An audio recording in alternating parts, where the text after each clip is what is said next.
Capítulo 7 de 1 Coríntios. Nós fizemos uma leitura no 17, mas, como é o nosso costume, nós vamos ler o capítulo todo, meditando no que Paulo quis ensinar ali, né? A primeira coisa que é importante a gente fazer é relembrar o que estudamos e em que contexto Paulo ensinou isso. Qual era a situação da igreja, qual era a situação da cidade e do mundo naquela época. É o nosso celular? Ah, lá fora, eu achei que era ali, meu Deus. Bom, a primeira coisa então, vamos só relembrar, né? A carta foi escrita aos irmãos em Corinto, isso é importante lembrar, até para poder entender o porquê dessas respostas que Paulo deu. Tá? Contexto, irmão, quando eu falo de contexto, é para lembrar assim, o que acontecia naquela época, para ter um assunto desse. Tem muitas coisas que já não acontecem tanto nessa época que nós vivemos, né? Por exemplo, o que acontecia naquela época? Os casamentos eram todos arranjados. Os pais, principalmente o pai, né, da moça, é quem arranjava um noivo. Né? Se o pai falasse, é esse daí, e pronto, que ela tivesse 12 anos e fosse casar com 18, mas era aquele ali. Era o contexto da época. No nosso contexto hoje, isso praticamente quase não existe mais. Né? É isso que é contexto. Então, quando teve alguma coisa que nós vamos falar, né, é para aquela época, para aquela pergunta. Os homens não mudaram, as ações dos homens não mudaram, os erros dos homens não mudaram, mas a situação com que o homem erra, aí sim, essa pode ter mudado de uma maneira ou de outra. Né? Os homens naquela época usavam túnica, hoje usam calça. Né? Então assim, mas o erro do homem, né? Ou andar seminu, ou fazer, continua sendo o mesmo errinho. Tá? A diferença é o contexto. Por isso que é bom, toda vez que a gente vai falar desses assuntos, a gente faz uma rápida revisão do contexto da época. Vamos lá. A cidade de Corinto ficava, né, ali na região dominada, vamos dizer, os gregos tinham grande influência na cidade de Corinto. Vamos relembrar isso, né? Então ali tinha muito filósofo nas praças, né, discutindo filosofia. No nosso contexto hoje tem muito político e muito jogador. Os assuntos de hoje é político ou é futebol. Daquela época os assuntos eram filosofia e religião. Era isso muito discutido nas ruas, conversado, tinha os grupinhos que sentavam para falar de filosofia, o que eles achavam do mundo, né? da criação, do ser material, do ser espiritual, do que eles pensam sobre a inteligência, a sabedoria. Eles sentavam em grupos para discutir isso. Né? E isso teve influência dentro da igreja. Muitos crentes, pessoas que eram desse meio, se converteram, foram para o cristianismo, e muitas dessas práticas, a gente sabe, tentaram levar para dentro da igreja e não funcionou. Aí nós temos o capítulo 1, o capítulo 2, o 3, né? E o 4 das divisões que tinha lá, tudo isso era praticamente, né, 100% influenciado por esse sistema que tinha lá. Dividia, né, o grupo do filósofo Platão, aqui é o grupo do filósofo Sócrates, aqui é o grupo do filósofo tal, essa filosofia tal, tinha essas divisões. E quando alguns se convertiam, foram para a igreja, daqui a pouco estava tendo o grupo de Paulo, o grupo de Apolo, o grupo, né, de Pedro e até mesmo o grupo chamado de Jesus. Então essas influências lá de fora estavam indo para dentro da igreja, influenciou a igreja e dividiu a igreja. Outra coisa que tinha lá fora estava influenciando a igreja, tanto que nós lemos no capítulo 5, 6, agora um pouco dentro do capítulo 7 também. Era a questão da religião. Corinto era conhecida pela sua erotização, sexualidade aflorada, ligada à religião. Os cultos, né, pagãos né, tinha os cultos voltados para os seus deuses, mas que durante a realização de alguma cerimônia tinha rituais sexuais no meio, dentro do paganismo. Né? O paganismo era terrível. Aí tinha as prostitutas cultuais, que elas frequentavam os templos, justamente elas moravam lá, né? Muitas delas, já para poder ter esse tipo de adoração. Nós vimos isso no capítulo 6, né? E isso foi importante para a gente entender o porquê que Paulo explicou o capítulo 6. Por quê? Porque Corinto vivia disso, deturpar as coisas, né? Eles eram terríveis quanto a isso, e na religião a adoração, né, tinha tudo junto com a prostituição e a fornicação. Isso fazia parte, e não era só Corinto. Essa questão da religião está ligado com o sexo fora de um casamento, o sexo puro que é dado por Deus, vem de muito antes de Corinto. Fazia parte de quase todas as religiões.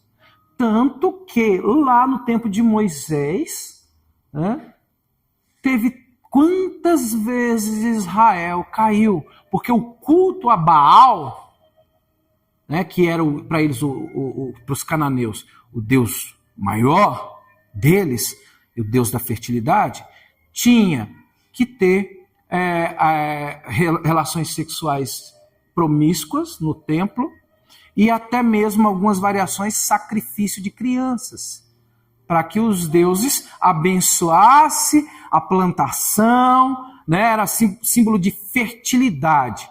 Quanto mais relações tinha durante o culto, mais próspera seria a plantação seguinte. Isso vinha de muito antigamente mesmo. E chegou ali e os irmãos que se convertiam, né, iam para dentro da igreja, mas até tirar isso da mentalidade deles, deu muito trabalho. E aí, nós temos aí o problema do capítulo 6. O problema do capítulo 7, lembra que eu falei para vocês o que era a filosofia deles lá? A filosofia deles lá tinha dois extremos. Vê que o diabo ou ele puxa ou ele te empurra. A primeira, na filosofia, principalmente de Platão, eles dividiam em dois planos. O plano superior, que era o plano perfeito, o ideal, né? Tudo era perfeito, né? Tudo era bom, tudo era puro. Era o espiritual, que estava acima. O plano da matéria, do corpo, já era o imperfeito, o falho, o fraco. E esse daqui não tem como ir para ali, não tem como misturar. Era aqui embaixo. Era decaído daqui de baixo.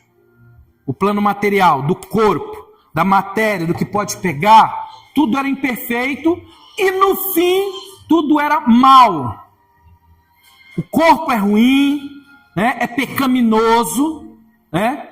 Todas as coisas daqui são coisas que era só um reflexo lá de cima. Tem que dar uma pequena semelhança com as explicações de Hebreus, mas muito pequena. Só que eles pecam ou erram, que diz que tudo aqui, inclusive o nosso corpo, né, não presta. Por isso que eles repudiavam a ideia de Jesus e Deus ter sido feito carne. Porque eles não aceitavam isso.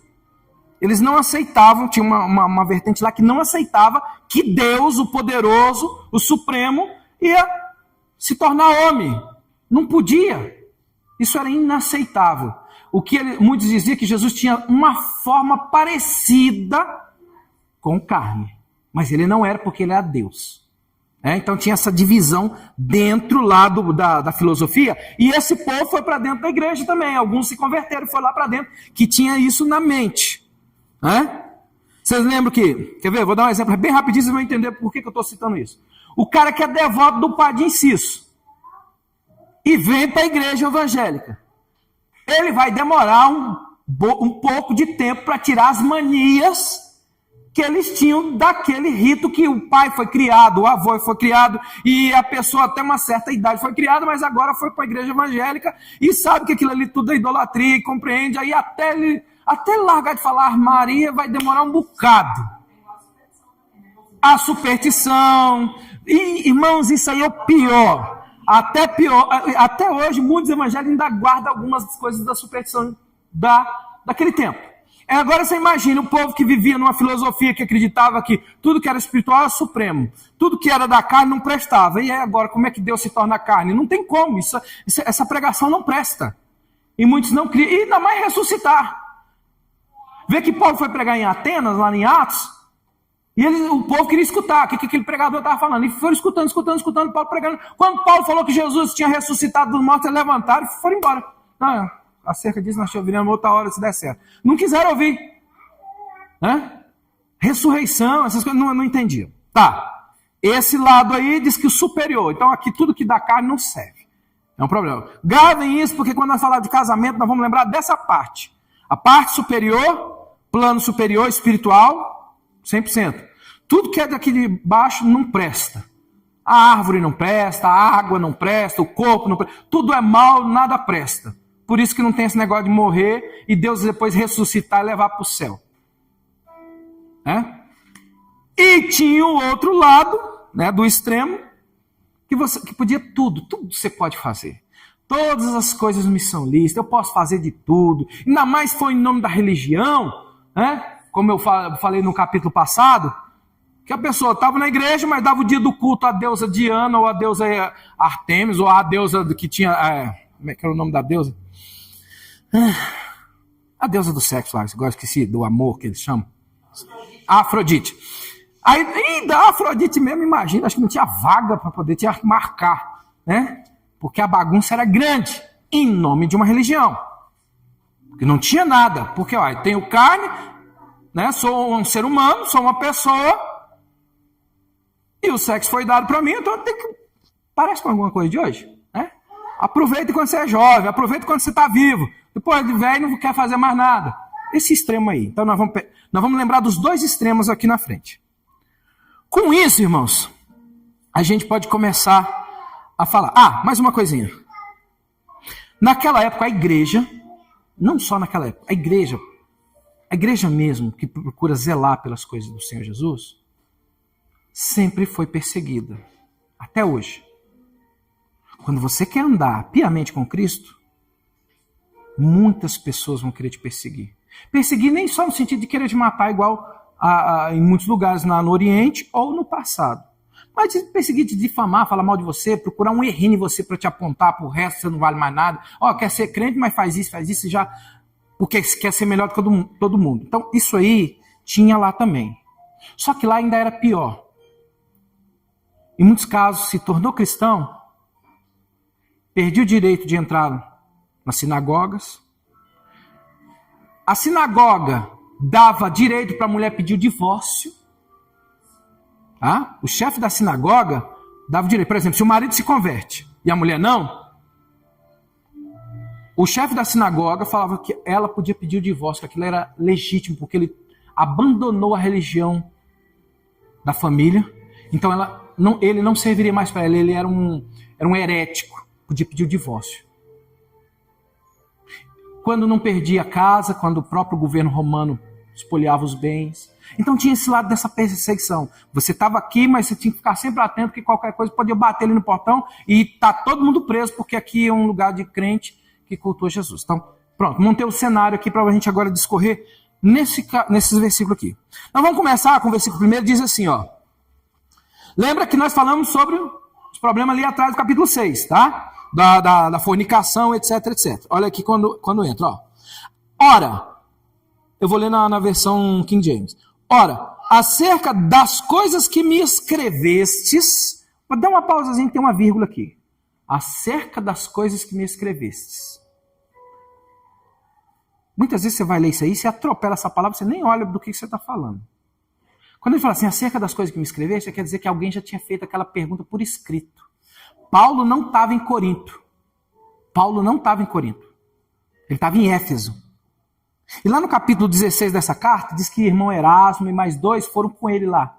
Então, provavelmente, Erasmo levou esse monte de perguntas. Isso aqui é uma série de respostas. Tá? Então, aqui nós vamos ler o capítulo 7, Lembrando que Paulo está respondendo perguntas que provavelmente foram feitas. As perguntas não se tem, perdeu-se. Mas a resposta aqui a gente pode deduzir as perguntas. Tá.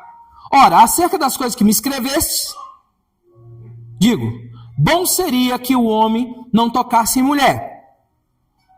Ainda assim, para evitar a fornicação, cada homem tem a sua própria esposa e cada mulher tem a seu próprio marido. Qual era o contexto? Vamos lembrar? Contexto de perseguição. Contexto de perseguição. Tinha perseguição naquela época. Então assim, Paulo estava falando, Paulo estava preso. Então ele sabia muito bem do que ele estava falando. Aí ele falou assim, bom seria que o homem não tocasse mulher. Quem lê vai pensar assim, mas Paulo está indo contra o que o próprio Deus falou lá no jardim? Que o próprio Deus falou lá no jardim, não é bom que o homem esteja só. Agora parece que Paulo está indo contra. Quem é o leitor que lê prestando atenção vai ficar, como é que é isso? Aquele contexto lá, quando Deus tinha acabado de criar tudo, e tinha só Adão, era um contexto de pureza. Não havia o pecado para deformar as coisas. Tá? E Deus olhou e falou que não era bom. Todos os animais tinham sua fêmea. Tinha sua companheira. E Adão não tinha. Aí Deus viu que não era bom. E fez uma companheira para estar junto com ele. E aí sim, Deus viu que era bom e abençoou. Certo? Agora, a situação que Paulo está dizendo é que a situação agora é um pouco diferente. O pecado está terrível sobre todo mundo, generalizado. E o momento deles ali era um momento de perseguição. Aí Paulo falou assim, se vocês são solteiros, ou homem ou mulher, se der uma perseguição aqui, você para pegar sua mochilinha e sair escondido, correr, se esconder, é muito mais fácil que sair o irmão antes, arrastando o Miguel, a Miriam e o Gabriel e a esposa. Como é que esconde esse povo? E aí a comida? Se ele não achar nada de comer, ele rasga umas folhas ali de manga e ele come. Mas ele não vai dar isso para os filhos. Ou então fica sem comer, enche a barriga de água e lá vamos nós. Mas tendo família, o problema já é outro. Então Paulo falou assim, bom seria. Aqui na frente vai repetir novamente. Ele vai repetir outra vez essa mesma frase. Então esse começo aqui, não é que Paulo está indo contra o que Deus disse. Não é que Paulo está dizendo que o casamento é horrível.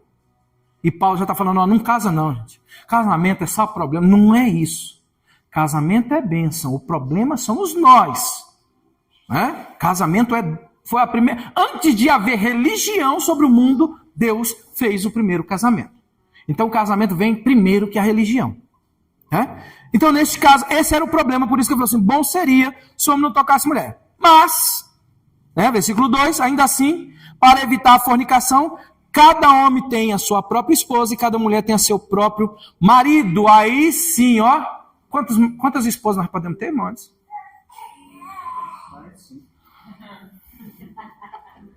Cada um tem a sua própria esposa e cada mulher tem o seu próprio, único marido. O próprio aí entra como singular. Então caiu por terra tudo. Inclusive naquela época ainda tinha alguns irmãos que vinham da tradição antiga. De se a esposa dele não desse filho, ele poderia ter mais uma para gerar descendência. Então estava acabando ali. O Senhor Jesus já tinha dado um ponto final e Paulo arrematou, dizendo que cada um tem o seu, por causa da fornicação. Por causa. Fornicação, isso aí eu escutei um pregador falando, aí eu fui olhar, eu tenho o aplicativo da Bíblia em grego, eu fui olhar essa palavra, hoje de manhã. Eu quero ver essa palavra ser a mesma que vai ter lá na frente. E realmente, a palavra é a palavra chamada porneia. Porneia a gente já sabe mais ou menos, dá o sentido do que gera hoje, De onde vem a palavra pornografia, que é imoralidade sexual. Tudo que é fora do seu casamento torna-se imoralidade. Então Paulo falou assim, por causa disto, cada um tenha a sua mulher, tem o seu marido, e o marido tem a sua mulher.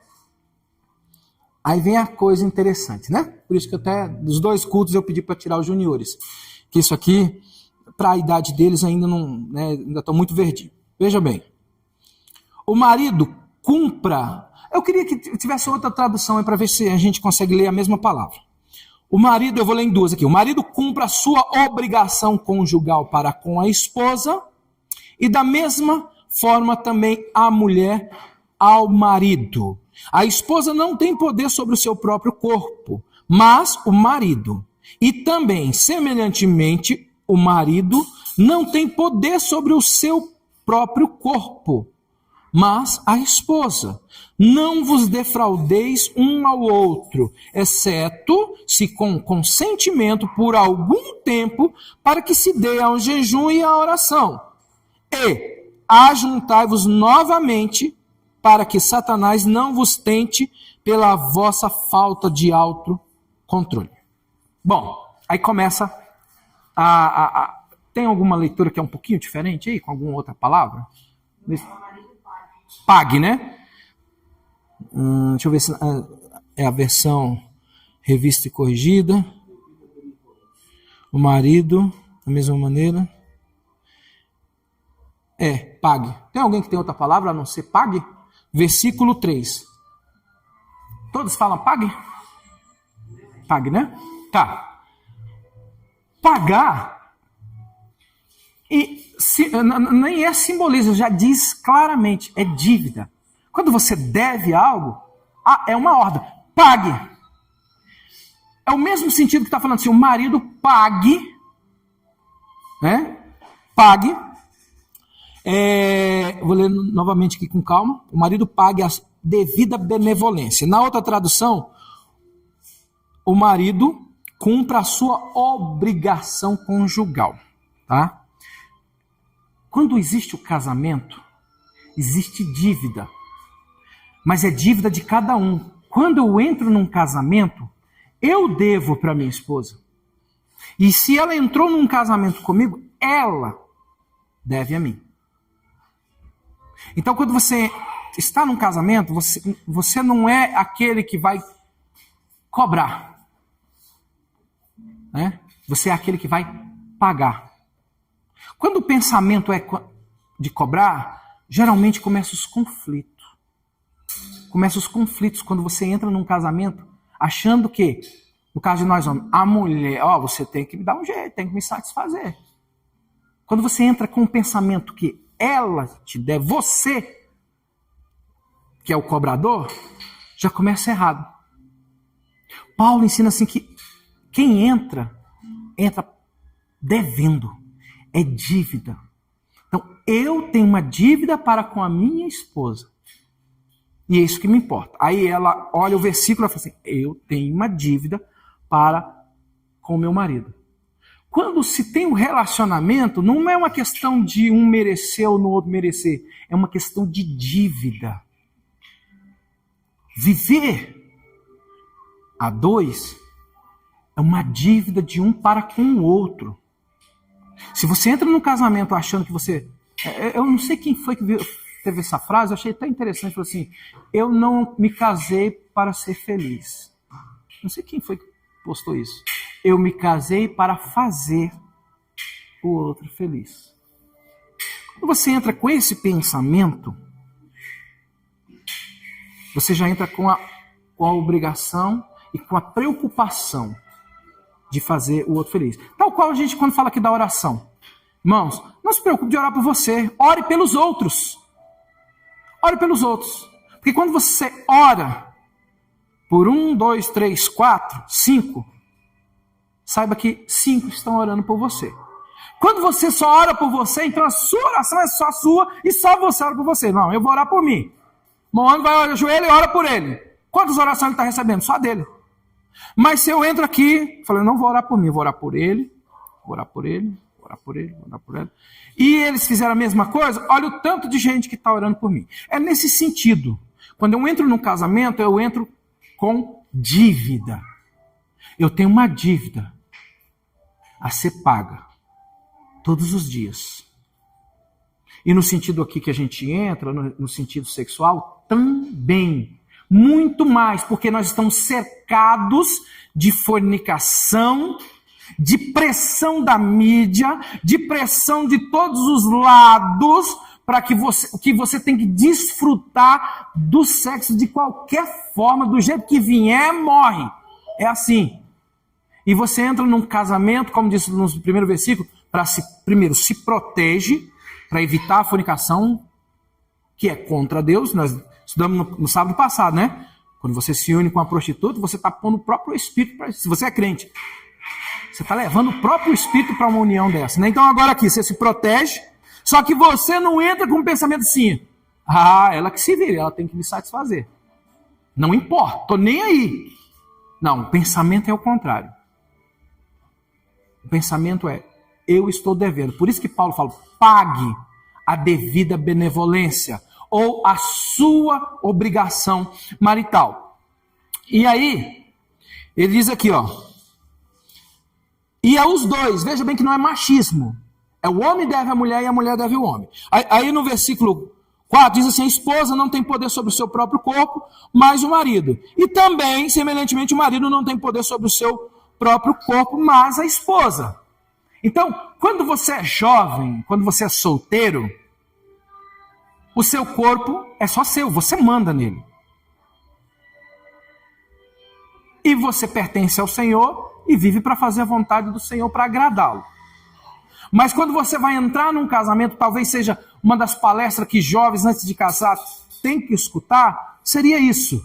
Quando você entra num casamento, você entra com dívida, devendo, e outro, seu corpo não te pertence.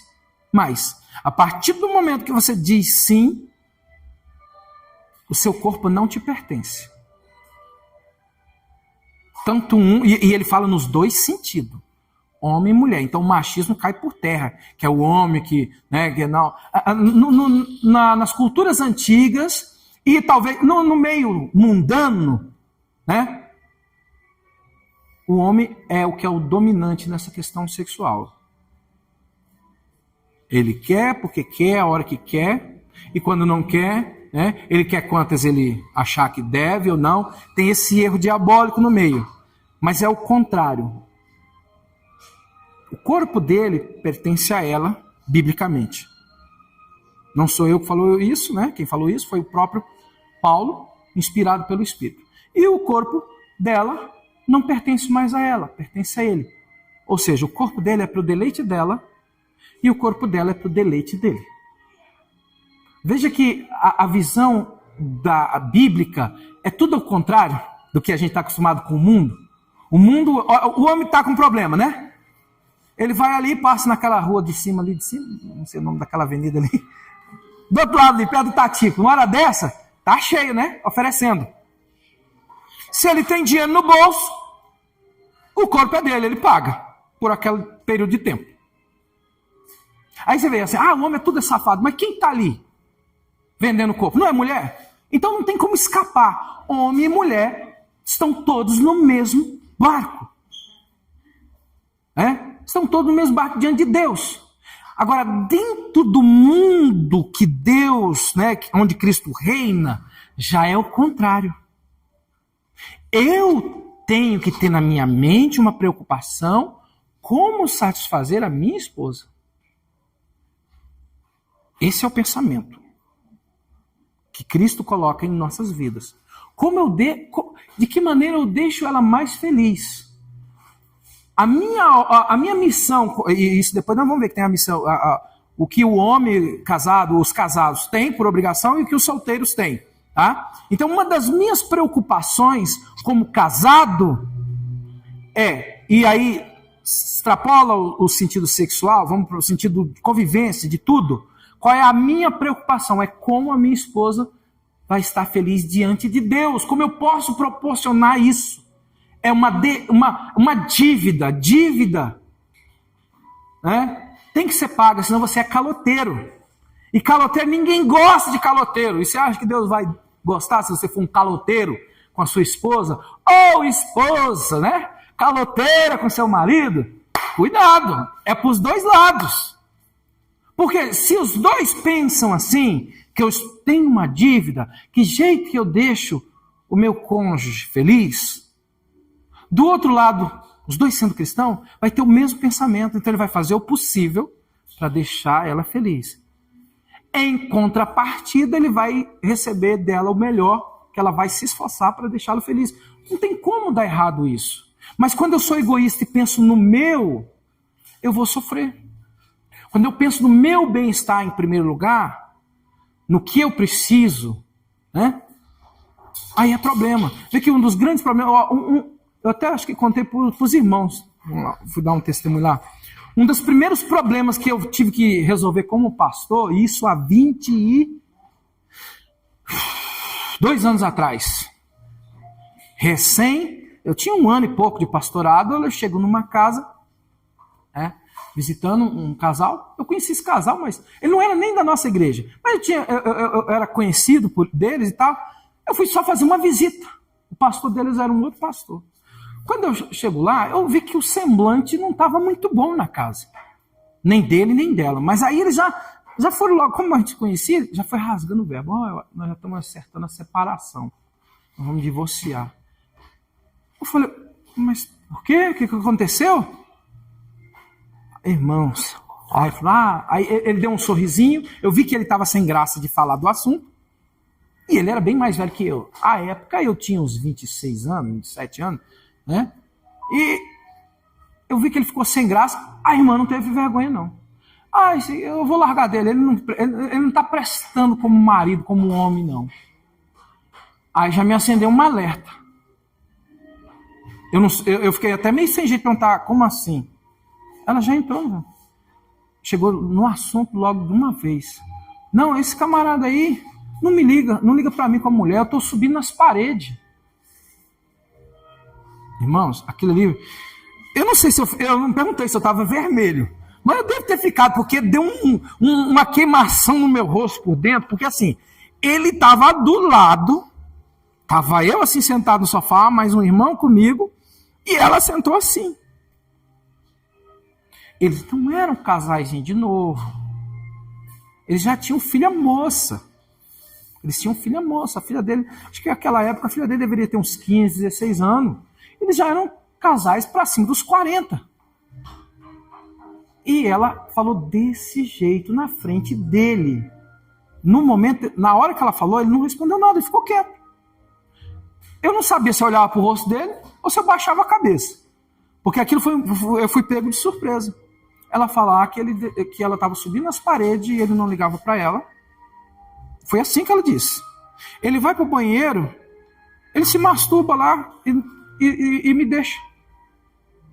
Como é que eu vou viver com um homem desse? Então, irmãos, a gente pensa assim que esses problemas é coisa de jovem. Ou é coisa de homem. Homem só pensa nisso. Né? Isso é um problema da natureza humana. Uns têm mais, outros têm menos. Mas o problema existe no casamento. E nem sempre, né, o lesado na história, né, quem é lesado na história é a mulher. Às vezes o homem também é. Neste caso, ela era, porque ela não tinha o marido dela, ou seja, ele tinha uma dívida para com ela que ele não se importava em pagar. Ele tinha suas maneiras lá. Só que assim, eles não entraram, além disso, em detalhes, o porquê chegou naquilo. Porque isso não é uma coisa que, de repente, pronto, vive dos dois bem, de repente não quero mais nem tocar em você. Não, tem alguma coisa que levou a outra, que chegou ao ponto em que um dos dois não tem mais desejo com o outro. E se chega a esse ponto, tem coisa errada. Porque ainda que esteja já numa idade avançada, 60, 65, né? Talvez não vai ser com aquela frequência. Mas vai ter que ter o carinho entre eles. Ou chega um momento que os dois estão tranquilos, satisfeitos, igual eu já escutei pessoas, né, idosas falando assim, não, tem uns 20 anos que ele não faz nada, mas a gente está tão bem. Não tem aquela... Eles ainda continuam um cuidando do outro e amando o outro. Ou seja, os hormônios na parte, vamos dizer assim, humana, já diminuíram muito, então não sentem mais aquela necessidade. Mas ainda o respeito, a dívida continua. Ele continua cuidando dela com a melhor maneira possível, porque é filha do Senhor. E ela continua cuidando dele da melhor maneira possível, porque ele é filho do Senhor. Agora o problema lá atrás, as dívidas, né? Então assim, era nesse sentido aqui que Paulo estava preocupado. E olha só como é que ele falou aqui no 5. Não defraudeis um ao outro. A palavra defraudar. Onde é que a gente já viu essa palavra? Lembra do Zaqueu? Lá em cima do sicômoro? Queria ver o Senhor. Aí o Senhor falou, desce Zaqueu. Hoje me convém, né, pousar na sua casa. Ele foi para a casa de Zaqueu. E aí, chega lá e conversa vai.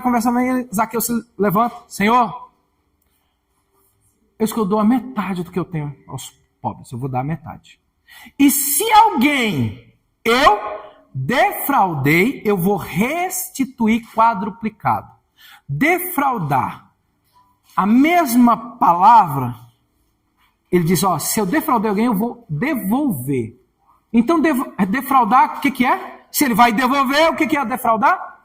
Roubou. Hã? Privês, né? Aí, só que aí, assim, a versão de vocês já vai no sentido. Privar é evitar. No original, defraudar é alguém que rouba. Ou seja, como nós estamos falando lá de cima de eu tenho uma dívida no meu casamento, eu devo para minha esposa. Então eu não posso roubar essa dívida, eu tenho que pagar. Porque se eu não pago, eu estou roubando. Eu vou lá, pego emprestado um dinheiro. E aí eu esqueço, e vou embora, e não pago. O dono do dinheiro vai e põe no SPC, no Serasa. Tem um carro com lanterna acesa ali na frente, é de algum de vocês? Tem uma lanterna acesa bem ali. Aí, não pagou, o nome vai para o SPC. Nome no SPC é sinônimo de caloteiro, é alguém que roubou. Você pegou um dinheiro que não era seu, que você tinha que devolver com um certo juro, você tem que devolver, e você não devolve, é um roubo. Então Paulo diz assim, ó, não defraudeis, é no sentido, ó, você não fique devendo. Não deva a sua esposa, não deva ao seu marido, não roube dele. Ele usou essa palavra para dar um peso no que ele está dizendo. Então, nesse sentido aqui, o sexo entre homem e mulher é dívida de um para com o outro. E ele fala assim, não tenha essa dívida. Né? Ele abriu a exceção aqui. Vamos ver, teve uma pequena exceção. Né? Olha o que ele diz. Exceto, numa exceção, tá? Se com consentimento, aí no caso aí, na outra versão, diz assim, ó, não vos priveis uns aos outros, senão por consentimento mútuo. Ou seja, se vocês entrarem num consenso, os dois, tá?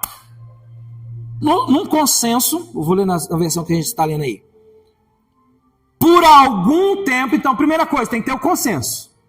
Segundo, é só por algum tempo. Tá? Para quê? Para aplicar o jejum e a oração. Então, aí nós temos aí as 3 situações. Depois você pode até pagar com juros depois, mas não fique devendo. Tá? Paga com juros depois. Mas você está devendo, tá. Mas veja bem que ele falou assim, ó, tem que ter consentimento. Os dois têm que estar no consentimento. Tem que ter um consenso. Não, ó, vamos fazer o seguinte. 15 dias nós vamos buscar o Senhor. Será que a gente consegue? Vamos ficar bem? Né? Nós vamos buscar, vamos jejuar. Nós vamos vencer. Vamos buscar uma vitória do Senhor e tira um tempo para jejuar e orar 15 dias. Consentimento. Os dois concordaram? Fechou. Se um não concordar, não tem acordo, porque é dívida. Tá? Concordou? Por algum tempo. Não, vamos fazer um jejumzinho de 1 ano. Pessoa com 20 e poucos anos, 30 anos, 40. Ah, conversa, irmãos, é raro. Tem. Lá na frente nós vamos ver que tem pessoas que têm o dom. Porque casar é dom também. Tem gente que não tem o dom de casar, não consegue ficar. Casa com um, destrói. Casa com outro, destrói. Ele está no 7º casamento. Não tem o dom, porque casamento é renúncia. Já estamos falando de uma renúncia aqui. Não é minha esposa que me deve, é eu que devo para ela. É renúncia, eu estou abrindo mão. do meu direito, porque eu tenho que me preocupar do direito dela. E é por isso que casamentos não dão certo, porque o egoísmo toma frente. Aí com 2 anos acabou a paixão, porque primeiro eles acham que é amor. Eu te amo, eu laço a lua para você e tal, tal. Com 6 meses, a paixão já foi indo, que minha mãe dizia que é igual fogo de palha, que é rapidinho queimou, virou cinza. Aí vem amor. Amor não é sentimento. Amor são atitudes, ações. Ações. Então assim, não adianta a pessoa entrar numa situação dessa e depois ter problema. Não, vamos fazer um jejum de 30 dias. 30 dias a gente não encosta um no outro. Aí o camarada não aguenta ficar uma semana. Ele está arrumando problema para a cabeça dele. Porque, olha só, olha o que Paulo diz logo abaixo. Se dê oração e jejum por algum tempo e ajuntai-vos novamente, para que Satanás não vos tente. Aqui em cima é incontinência, né? Incontinência é falta de controle, né? Quando a pessoa, aquele problema médico, está em incontinência urinária, é quando a pessoa vai xixi na cama. A pessoa está fazendo xixi na cama, o médico escreve assim, incontinência urinária. Não consegue controlar, quando é feio, já foi, já mijou tudo. E a incontinência aqui, quando já viu, está pecando já. A mente dele já está em outro lugar, né? Então, tem que ter cuidado, é o autocontrole. Eu escutei uma história, mas eu ri sozinho, e muito. Conto que tinha um irmão muito bem de vida na igreja, que tinha um barco. Ele gostava de ir para alto mar, pescar, né, passar dias pescando e voltar. Aí, ele tinha um irmão que ia com ele, e ele levava uma irmãzinha, uma senhorinha de idade, né, para cozinhar para eles, aqueles dias, né. Aí, quem estava, quando eu falei assim, ia o irmão, né, o dono do barco, o amigo dele que ajudava ele a puxar as coisas lá, e a irmã Zefa, que era uma senhorinha, né, de idade, feinha, né, ele ainda fala assim, uma senhorinha de idade, feinha já. Aí, o pastor estava preocupado com aquela situação dele ir para alto mar e ficar 15 dias, 20 dias em alto mar. E aconselhou, irmão, isso não é bom, você ficar esse tanto tempo longe da sua esposa. Aí disse que o irmão falou assim, não, pastor, pode ficar tranquilo, eu tenho o autocontrole, que é a situação aqui do autocontrole. Eu tenho autocontrole, eu sei a hora de voltar. Aí o pastor pergunta assim, e como é que você sabe a hora de voltar? Eu falei assim, é quando eu começo a achar a Zefa bonita. Quando eu começo a achar a Zefa bonita, já é hora de voltar. Então assim, o autocontrole é uma coisa séria, a pessoa tem que ter, vigilante, porque o Satanás, ele sabe como é a humanidade. Ele sabe onde está o problema de cada um. E ele vai saber que tipo de arapuca ele vai armar, em que hora, em que situação, que é mais fácil de pegar aquele incauto ali, que não vigiou. Não, vamos fazer 30 dias de jejum, não se toca, eu vou lá para o mato, né, ficar 30 dias lá, sozinho. Com 29 dias, um carro quebra lá, tá cheio de mulher dentro do carro. O diabo é terrível. Então Paulo já falou, não brinque com isso. Não defraude um ao outro, não se aparte um do outro, a não ser que vocês entrem num consenso por algum tempo. Então ele diz, algum tempo, mas depois se ajuntam, porque Satanás vai tentar vocês na falta de autocontrole. Ou a questão do autocontrole, que é um dos dons dos frutos do Espírito, está lá em Gálatas. Autocontrole. Ele vai tentar vocês. Aí vem aqui. Autocontrole, mas aí vem ele, mas eu falo isso por permissão e não como mandamento. Então ele só está orientando, não é um mandamento do Senhor, só fique 2 dias, só fique 3 dias. Não, ele está orientando, cuidado, mas tenha consenso. Não é quando eu decido, não pode ser quando um decide. Não, eu decidi, essa semana não tem não, viu? Estou com dor de cabeça, estou cansado. Não funciona assim. Pode existir até a verdade, né? Certo dia pode estar com dor de cabeça mesmo, mas não é um que decide, os dois têm que estar em consenso, porque é uma área que é trabalhada demais até hoje. Quantos crentes estão caídos nesse laço chamado fornicação, adultério? dentro da igreja, estão lá dentro, continua normalmente, muitas vezes o pastor até sabe, e continua tudo, está todo mundo caído e ainda, né, passa pano, é como se nada existisse. E Paulo aqui orientando para evitar. Isso aqui são medidas de prevenção. Porque depois que acontece, irmão, aí é igual aí é só bezetacil. Você previne antes, não fica andando tanto tempo descalço aí no chão frio e tal, porque você vai ficar gripado, vai arruinar a garganta. Aí quando a pessoa evita, né, tem grande chance de não acontecer. Mas quando a pessoa não liga, aí depois fica ruim. E aí é só bezetacil. Aí a medida para tratar isso, né, é medida dolorida. É dolorida. E não sou só eu, irmãos. Há muitos anos a gente está no meio de pastores. Quantos assuntos dessa natureza é tratado? Eu acredito que dentro do mundo pastoral é um dos assuntos mais tratado por pastores, por nós pastores, é de natureza sexual. Porque levam, como os ímpios da igreja de Corinto, acham que é tudo liberal. Tudo é à vontade. Se deu à vontade, Deus sabe, eu sou pecador, né? Deus sabe, Deus vai me perdoar. E se afunda na lama. E o pecado vai tirando a sensibilidade. Daqui a pouco, a pessoa acha que não tem nem que pedir perdão. Deus já sabe que ele é pecador. E vai ter um momento dele falar assim, não tem nem mais jeito para mim. Já estou nisso há tanto tempo. Ou seja, perdeu-se. É algo muito sério, que tem que ser levado a sério desde o noivado. Os jovens que pensam em casar, já tem que entrar num casamento pensando assim. E quando está no casamento, também. É uma área muito perigosa, muito séria. Foi Deus quem criou o relacionamento sexual e o diabo vem e tenta deturpar da forma dele, para estragar.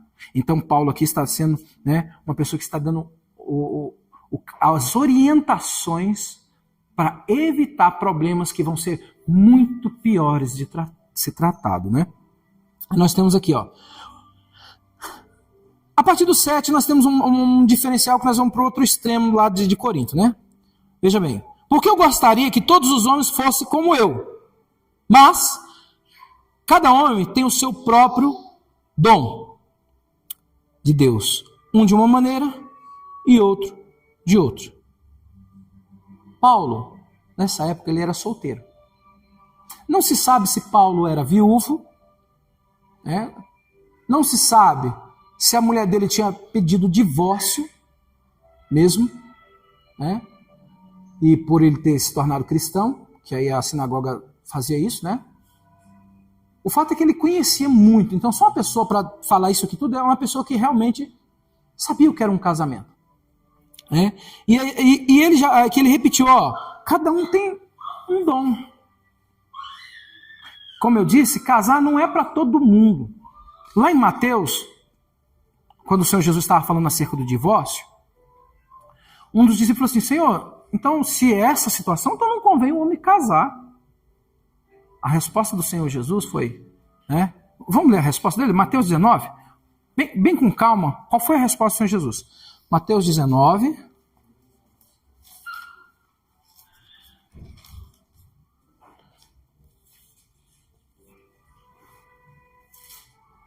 Acerca do divórcio. 10, versículo 10, 19 e 10. Eu vou ler o 9 para poder dar um entendimento, né? Diz assim, eu vos digo, porém, que qualquer que repudiar a sua mulher, não sendo por causa da fornicação, e casar com outra, comete adultério. E o que casar com a repudiada, comete adultério também. Disseram-lhe os seus discípulos, se assim é a condição do homem relativa à mulher, não convém casar. Ele, porém, respondeu, nem todos podem receber esta palavra, mas só aqueles a quem foi concedido, porque há eunucos que são assim desde o ventre de sua mãe, e há eunucos que foram castrados pelos homens, e há eunucos que se castraram a si mesmos, né, por causa do reino do céu. Esse castrar é no sentido que abriram mão de um relacionamento sexual com a família, né? Formar uma família e uma esposa. Então veja bem, voltando lá para Coríntios, ele falou assim, ó, nem todos têm esse dom. Tem pessoas, né? Tem jovens ou né, que estariam numa idade de pensar em casamento, que ele não tem aquela mentalidade para isso. E talvez a gente fique obrigando, chegou a 20 anos, 25 anos, tem que casar, tem que casar. Tem pessoas que não têm o dom. Tem dom. Para casar tem dom, para estar solteiro também. Não é porque uma pessoa que abriu mão de casar, no caso do homem, é que ele não é um homem mais. Não. Tem pessoas que têm o dom de estar solteiro. E é solteiro no sentido assim, veja bem. Não é solteiro porque eu não tenho um compromisso, mas o dia que eu tiver com vontade, eu vou ali, passo na ruazinha de cima e pago um dinheirinho ali e resolvo. Não. É solteiro e puro. Solteiro, como a Bíblia chama, casto, né? Casto não é de castrado, viu, irmãos? É casto, quer dizer puro. Casto. Então, se a pessoa tem um dom, né? Não pensa em servir o Senhor, quer fazer missão, quer pregar aqui, acolá. Não tem pensamento de formar família. Isso não veio à mente, não leva jeito. Assim. Ele quer fazer a obra do Senhor, não quer se envolver. Não é todos, mas existem pessoas com esse dom. O problema é que talvez a nossa atualidade sempre empurra para o casamento e logo em seguida já para o divórcio. Parece que é uma via de um sentido único. Você ficou jovem, ou entrou na juventude, pensamento, tem alguém. Tem alguém, não deu certo, separa. Vai nesse sentido. Né? Não, tem pessoas que talvez não tenham o dom para ter alguém, porque vai separar. Então é melhor nem ter. Se o homem consegue... Mulher, tem mais mulheres. Tem pesquisa que diz que tem mais mulheres que abrem mão de casar só para fazer a obra do Senhor, quer pregar, quer estar servindo a Deus. É um dom. Não é para todo mundo, mas é um dom. E deve ser observado. E é um cuidado que eu escutei de um pregador que às vezes a gente não tem, porque começou a pegar a idade, a gente já começa, né? Pressionando. E se chegou dos 25 em diante, já está ficando para titio, né? Aí a pessoa não quer namorar. Hoje tem um linguajar do ficar ainda. Não quer ficar. Pensa só nas coisas de Deus, ou estudar, pensa numa profissão, e quer ficar firme naquele propósito. Como tem pessoas que quando casam não pensam em filhos. Não quer ter filhos. E tem um pensamento desse, só que aí a gente sempre mais empurra, e ficamos empurrando, às vezes. A gente tem que orar para que seja feita a vontade de Deus. Porque se a pessoa, né, consegue... É bênção, Paulo acabou de falar aqui, né? Cada um tem de Deus o dom. Voltemos aqui na nossa leitura de Coríntios, capítulo 7. Aí ele diz assim, ó, eu digo, portanto, aos solteiros e às viúvas, que lhes é bom permanecerem como eu. Então, ó, solteiro. Se você consegue, e viúva, né? Viúvo, não quero mais ninguém, eu vou servir o Senhor. Tipo a irmã Modestina, né? Viúvo. Pois é. Ah, é mesmo, né? Tem ela, não é tão velha, né? Não é. Pois é. Aí. E não quis mais casar, não quis mais homem, não quer servir a Deus. Aí Paulo falou que é melhor. Qual é o melhor nessa história? Não é porque casar é ruim, mais uma vez, porque nós vamos chegar nesse assunto. É porque devido à situação do mundo, principalmente naquela época lá, Paulo falou assim, é melhor quem está sozinho permanecer. Se você é solteiro, ou seja, nunca casou, e tem esse dom, consegue ficar puro, consegue ficar casto, né? No caso lá, a palavra eunuco, a tradução é para isso, porque senão Potifar não poderia ter mulher. E a Bíblia chama ele de eunuco de Faraó. Mas como é que é um eunuco que era capado, vamos dizer na palavra mesmo, ia ter mulher? Faz sentido. É o sentido de pureza, separado para um propósito. Então, Potifar tinha um propósito dele. Ele era o eunuco, ele era o único, né, que servia como capitão, era exclusivo de Faraó. Mas ele tinha uma esposa. Agora, se ele cumpria as obrigações dele, aí o texto não fala. Tá? Então, neste caso aqui, um homem casto ou Ele é solteiro, não sente esses impulsos sexuais que são naturais do corpo. Porém, uns têm mais, outros têm menos. Uns são mais bombardeados, uns se entregam mais à pornografia, aí fica pior ainda. Outros não, outros se empregam com as coisas do Senhor, ou então se ocupam em trabalho e Senhor. Senhor e trabalho. Não tem necessidade, não tem os impulsos. É tipo uma pessoa, por exemplo, que gosta de abacate. Mas não vive, puxa, eu não comi abacate essa semana. Deus me livre, eu tenho que ir no mercado, eu tenho que ir no mercado aqui. Não, é algo bom? É, mas eu não tenho falta. Seria nesse sentido. Né? Não seria como o nosso arroz e feijão. Seria algo assim. Não faz diferença para mim. Então, se eu pensar bem em servir o Senhor, eu não vou ter preocupações nesse viés da vida. Então eu vou continuar. E Paulo diz, se você consegue ficar puro, firme, então é melhor estar solteiro. E as viúvas é melhor permanecer. Né? É isso que ele quis dizer. Veja bem. Mas, olha o 9. Se não podem conter-se, casem-se, porque é melhor casar do que abrasar-se. Então, assim, se não consegue, não invente de ficar. Porque é pior, porque abrasar é queimar mesmo. Queimar com fogo de paixão. O problema é aí, o grande, vamos dizer assim, o grande vilão na história, né? Do casar e ficar 1 mês e 2 meses casado, de repente já separou, mas já está com 1 mês e pouco, ou às vezes nem isso. Já está com outro, ou então faleceu, está chorando no caixão, olhando já para outro e tal. É a paixão que queima. Então, por isso que Paulo falou assim, é melhor, então, se não consegue se conter nessa área, não brinque com essa área. Casem-se. Tá? Aí no 10, agora os casados, ordeno não eu, mas o Senhor, que a mulher não se aparte do seu marido, mas se apartar, que ela permaneça solteira, ou que se reconcilie com o seu marido. E o marido não deixe a sua esposa. Tá? Mas Então aí ele falou assim, é o seguinte, vamos juntar agora a parte lá de trás. Se você está solteiro, não case. Agora, se não consegue, case. Mas é o seguinte, casou, não é para casar hoje e descasar amanhã não. A gente não deu certo, a gente brigava muito.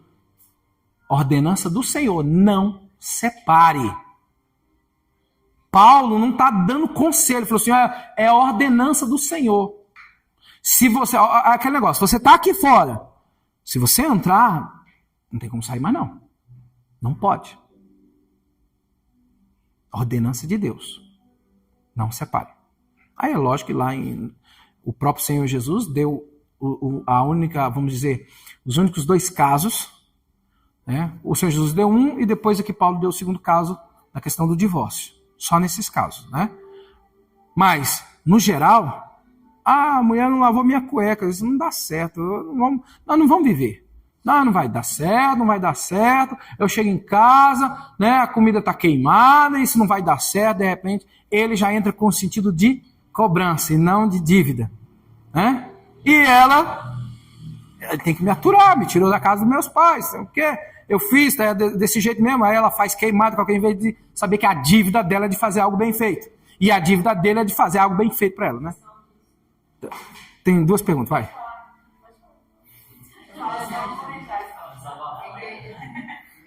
Olha o desabafo. Eu vi no jornal, falando no jornal, que eles tirando o de divórcio, não tem? Aí foi filmar o caso de um casal que eles estavam se separando porque ela não lavou o uniforme dele para ele trabalhar. Isso era um motivo do divórcio. Aí o atendente falou, vocês têm certeza só esse motivo? Porque já era meia-noite, eu lavei o uniforme dele, aí ele mandou lavar e eu falei, vamos ir. E aí ele falou que não queria mais ficar comigo, a gente veio, tinha mutirão, a gente está divorciando porque eu não lavei o uniforme dele. Tem motivo tão banal, né? Assim. Aí ela, mas não é a primeira vez que ela não lava o meu uniforme, e aí já eu precisava do uniforme do dia, que trabalhar com ele sujo. E ela, mas você queria que eu lavasse o uniforme meia-noite? Aí começou a estar. Aí brigar lá na frente, pô. Fala, irmã. Eu acho que Por exemplo, eu não quero denunciar algo que o meu esposo não goste, aí fico naquela birrinha, aí acaba que entra conflito dentro de casa por causa disso. E aí, conforme a vida, né, vai indo, eu escuto muito mulheres, eu não gosto mais disso do meu marido, porque, exemplo, ele chega aqui e fala que eu não faço nada dentro de casa, aí chega à noite, que é um carinho, não dá, e ela tá aborrecida por causa daquilo, ou cuida dos filhos o dia inteiro, né, cansada, e o marido também não compreende, aí um fica culpando o outro, não consegue ter a renúncia de, não, eu vou fazer isso para agradar a minha esposa, então ela está cansada, ou vice-versa. Eu acho que a renúncia acaba... É a dívida, você tem que entrar no casamento sabendo que você entra devendo, e não com dinheiro para receber. Você não entra, você chegar lá, casei, mas eu vou receber muita coisa, não. Você entra pensando assim, eu tô devendo é muito. Se você entra nesse pensamento e permanecer nele... Pastor, você não é que eu já ouvi falar muito assim, né? Algumas mulheres que separaram faziam e paguei por isso, umas falam isso. Isso encaixa no... Não, repete aí, eu não entendi nada. Pagar o preço para não separar? Eu conheço uma mulher que ela separou, né? Aí ela disse que não quis pagar o preço. Então não era para ter entrado assinado o papel da dívida. Aí ela não quis o casamento, ela não leu mais nada. Não leu contra, acha que casou. Porque assim, é igual um pastor falou assim, você casa, não, a letra é gigante. Você casa para fazer o outro feliz. Todo mundo que está casando fala a mesma coisa, casamento não é mais de rosa. Casamento, você não vai viver só de amor, né? Não é só isso. Mas aí a pessoa pensa, não, porque eu gosto, é a paixão. Eu gosto, não sei mais, eu não penso mais em outra coisa, minha vida não vai ser a mesma. Aquela coisa de jovenzinho, né? Todos nós já passamos por isso, né? O que vai ser da minha vida sem ela, né? E as músicas de cor, né? As que mais tem desse aí, né? Deus me livre. É um pensamento, o pior é que a música propaga o que está na cabeça das pessoas. E as músicas que mais fazem sucesso são isso. É um pensamento totalmente deturpado das Escrituras. O Senhor Jesus abriu mão da sua glória para nos dar a vida eterna, para nos fazer feliz. É por isso que ele é chamado de o noivo. O casamento entra nesse nível tão celestial que é Cristo colocado como noivo, nós igreja como a noiva, Israel é colocado como a esposa e Deus Jeová como o esposo. Porque casamento é desse nível diante de Deus que fez o primeiro casamento. É um renunciando pelo outro. Porém Israel não renunciava pelo Senhor e ia atrás de amantes. Como diz os profetas Isaías, o profeta Jeremias. Oséias, que foi o maior exemplo, foi atrás de amantes. E a noiva de Cristo tem que viver para Cristo. Porque ele deu a sua vida pela noiva, Efésios 5, 25. Então você tem que entrar num casamento sabendo, nós homens, seguinte, tiver que morrer, você vai ter que morrer pela sua esposa. Mulheres, vocês vão ter que respeitar o seu esposo, nem que custe a vida de vocês. Vocês devem para ele. Então quando entra assim, por isso que Deus ressuscitou Jesus, porque Jesus fez tudo certo. Como era o propósito do Pai. Deu a sua vida, o seu sangue escorreu até a última gota por causa da sua noiva. É por isso que o casamento do noivo e da noiva naquele dia vai ser o mais lindo de toda a história da humanidade. Porque o noivo foi fiel a ela. Abriu mão. Pagou uma dívida que não era dele, mas ele pagou a dívida. Então a noiva é para fazer a mesma coisa. Vai viver aqui, para ele. Aí você traz para o nível nosso, de casamentos humanos, tem que ser nesse pensamento. Eu tenho que sempre lembrar, eu devo para minha esposa. Eu não tenho que pensar que ela deve para mim. Isso aí é uma coisa que ela tem que pensar. Não sou eu. Ficar jogando a cara, você sabe que você tem que fazer isso para mim. Né? Não. Você tem que pensar que você deve para ela. Esquece. E mulheres pensem, eu devo para o meu marido. Não pense que ele deu. Os problemas é assim, ele não sabe que eu passo o dia inteiro cuidando de menino, ele não sabe isso, ele não sabe aquilo, aí chega em casa e ainda quer namorar. Eu estou morrendo de dor de cabeça. Se ela pensar nesse sentido, não vai dar certo. E se ele pensar no sentido, bom, eu trabalhei o dia inteiro, né? Chegar em casa é daquele jeito. Não, tem que ter a conversa. O que eu fiz para ela? Bom, ela trabalhou o dia inteiro, lavou louça. Eu comprei uma lava-louça para ela, eu estou lutando para dar uma máquina de lavar roupa, para amenizar isso dela. Será que eu faço? O que eu faço para ajudá-la? O que eu faço para ajudá-la, para fazê-la feliz? Porque ela é filha do meu pai, né? Do Pai Celeste. Né? É pensar nesse sentido. O que eu faço é minha dívida. Né? Quando você pensa dessa forma e o outro pensa, os dois ganham. No final das contas, ele sai sorrindo para as paredes e ela também. Todo mundo feliz e Deus é glorificado. Mas quando você chega só cobrando, eu quero. Ou eu quero isso, eu quero isso. Meu marido não me dá isso, meu marido não... Aí ainda espalha para as colegas.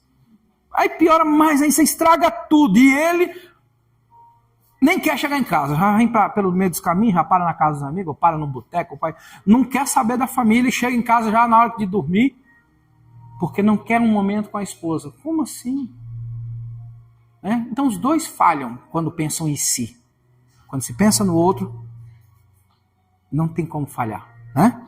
Então aqui Paulo, nessa última, não vamos parar por aqui, mas nessa última parte aqui, esse conselho de Paulo, né, para a questão do casamento, né, para não se apartar, né, se não aguenta, não casa, né, se a pessoa não aguenta ficar sozinho, melhor, case, mas se casar, não separe. Aí, para fechar, os únicos motivos que tem de divórcio, um foi dado pelo Senhor Jesus lá naquele capítulo 19 mesmo. Nós lemos lá, versículo 8. O homem não separe da sua mulher, não deixe sua mulher. Se repudiar a sua mulher, né, e der o divórcio, você vai fazer com que ela adultere, porque ela vai arrumar outro, ela vai adulterar. E se você casar com outro, você adultera. A não ser pela fornicação, por causa do relacionamento sexual ilícito, ou seja, se houver traição. Se houver traição, né, então aí a situação fica muito complicada, aí tem a liberdade, tá? Tem a liberdade de quem foi o prejudicado da história de pedir o divórcio. Por quê? Porque o outro quebrou a aliança. A única coisa que quebra a aliança é o adultério. E tem como quebrar a aliança? Tem. Lá atrás, o próprio Senhor Jesus, o Senhor Deus, quando falou com Israel, falou assim, eu fiz uma aliança com vocês lá no Sinai. E vocês quebraram a minha aliança. Logo, logo eles fizeram um bezerro de ouro e foram adorar. E Deus tinha falado assim, não terás outros deuses diante de mim. E eles vão lá e adoram. Para Deus aquilo é como se Israel tivesse adulterado. Vocês quebraram a minha aliança. E aí outras vezes vocês quebraram a minha aliança, vocês quebraram. Ou seja, sempre o homem quebrou a aliança. Né? Então nesse sentido, quando o Senhor Jesus fala assim, não separe, eu achei ela feia, ela não lavou minha roupa, ou ela não, essa noite ela virou as costas, está com dor de cabeça, ou ao contrário, não vai dar certo, ou não lavou o uniforme nesse sentido. Isso não é motivo nenhum. É lógico que isso aí pode ser algo que esteja já nos limites, não para separar, mas no limite da paciência. Mas como é que chegou nisso? É porque muitas vezes as pessoas deixam para conversar com o pastor quando já não tem mais o que fazer. Tem que ter orientação. É por isso que a gente tem aqui, praticamente quase todos os anos, encontro de casal, para a gente alertar. Não deixe chegar nessa situação. Porque vai chegar um momento que nenhum nem outro consegue segurar mais a corda. E aí, começa a jogar a culpa um no outro. Tem que vigiar, tem que zelar. Porque o único motivo que tem para ter divórcio e novo casamento é quando há imoralidade sexual no meio, há adultério. Aí sim. Se não, não deixe a sua esposa. Não deixe o seu marido. E o Senhor Jesus lá atrás falou assim, se fizer isso, você vai cometer adultério e vai fazer com que o seu cônjuge cometa adultério. É adultério. Tá? E aí, dentro da igreja, né, quando isso acontece, a primeira coisa que tem que ser chamada é para uma reunião e a pessoa tem que ser excluída. Ela pode até se arrepender. Vamos dizer, aí é a hora a parte mais difícil fica para a gente. É tentar conciliar a situação. Porque o divórcio é o último estágio. É quando não tem mais jeito. Aí é o divórcio. Mas quando se tem jeito, quando se consegue o perdão, é sempre o melhor caminho. Quando se há perdão. Reconciliar, perdão. O que prejudicou, o que fez o erro, né? Confessar. Estar à frente confessando. E ficar por um tempo de disciplina quanto àquela situação. E se realmente forem, né, foi provado que houve um arrependimento mesmo mútuo, né, aí sim pode haver uma reconciliação com o corpo, né? Se não, irmãos, se a pessoa adulterou e não teve jeito, não deu mais certo, não gosto mais dela e estou indo embora, aí a igreja tem que excluir mesmo, considerar como ímpio, né? Tirar aquela cobertura que nós estudamos nos capítulos passados da igreja. É ímpio tem que ser excluído do hall de membros, da comunhão. E aí a pessoa que ficou firme aqui e tudo, ela tem a liberdade quando ela quiser, ela está livre. Neste caso, é um dos casos, né? Uma coisa que eu fiz essa semana que eu vi duas mulheres cristãs, elas eram casadas, e elas duas separaram não por traição, né? Elas eram casadas entre si? Não, dois casos distintos, mas duas cristãs, as duas mulheres com seus esposos. Um deles, acho que só um lado que o homem não era crente, mas o outro casal era crente. E eles separaram, aí ambos já estão namorando com outras pessoas, a mulher namorando com o homem e o homem com a mulher. E eles vão casar, né, de novo. Só que não foi por traição, eles deixaram bem claro que não foi por traição. Os dois casais. E aí eu fui ver as pessoas falando que quando é casamento, por exemplo, relacionamento tóxico, quando tem a questão verbal, física, tem o aval para casar de novo. Tem? A gente tem que acabar de ler aqui, não vai dar tempo. Marca essa pergunta, refaça ela no próximo sábado, porque eu tenho que dar respaldo. Tem respaldo para isso aí aqui na frente, nesse mesmo capítulo 7. Né? Por enquanto, o que vocês sabem hoje o único respaldo que tem, tá? É o de adultério. Nós temos mais um caso, que aí só que está lá nos versículos mais adiante. Mas por enquanto é isso aí. Aí marca essa pergunta. A mesma coisa que o irmão falou também, eu já ouvi uma mulher já desesperada falar, pastor, eu não aguento mais meu marido, ele me bate muito. Eu não consigo mais. E aí os pastores falaram para ela que também não tinha direito de divórcio. E aí por causa da situação, ele falou, irmã, separa. Nós vamos chegar nesse aí, nós vamos falar sobre isso aí. A questão verbal que é brigar, né? E física. Porque na minha opinião, física sim, mas acho que verbal não, para separar de nós vamos entrar nesse assunto. Aí entra na parte mais delicada, que alguns pulam esse versículo e outros exageram o outro lado. Tem os dois, sempre vai ter os extremos.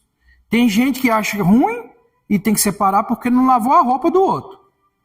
E tem o outro que assim, não, pode te cobrir de porrada, mas você tem que aguentar ali. Né? Então assim, é onde a gente tem que ver onde é que o Senhor Jesus trabalha, o que a Bíblia diz. Sabe? Não é só falar assim, na Bíblia diz, não, vamos pegar o versículo e ler. E ler o contexto, não é pegar um versículo isolado lá e fazer uma doutrina. Né? Não, todo o contexto. O que todo o contexto diz para isso? Tem aval dos profetas, do próprio Senhor Jesus, os profetas falaram isso, né? Aí você junta numa coisa e só fala, não, é assim. Tá? Então, escreva essa pergunta mesmo para o próximo sábado. Ficamos de pé, vamos orar. Deus possa abençoar cada um dos irmãos. Né? Por enquanto, hoje fica somente nesse daí. Vocês têm um aval, mas não é só isso, né, irmãos? Veja que não é só questão. Nós falamos. O último assunto foi a questão do divórcio, mas nós vimos aí assim, para não chegar no divórcio, olha, nós fomos na parte preventiva. A melhor